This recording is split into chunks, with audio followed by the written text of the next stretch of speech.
కాలేజీకి టైం ఉంది కాబట్టి కోర్స్ సెలెక్ట్ చేసుకునే టైంలో మీ ఇంట్రెస్ట్ మ్యాటర్స్.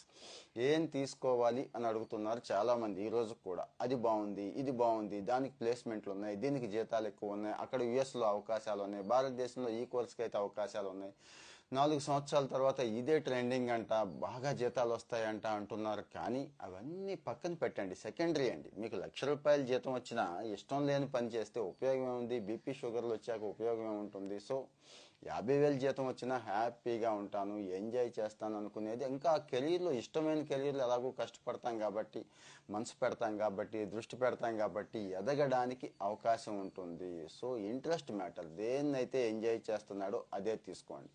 కొంతమంది పొరపాటున చిన్నప్పుడు అంటాం చూడండి, పోలీస్ అవుతాను, లాయర్ అవుతాను, డాక్టర్ అవుతాను, ఐఏఎస్ అవుతాను. ఇవి చిన్నప్పటి మాటలు.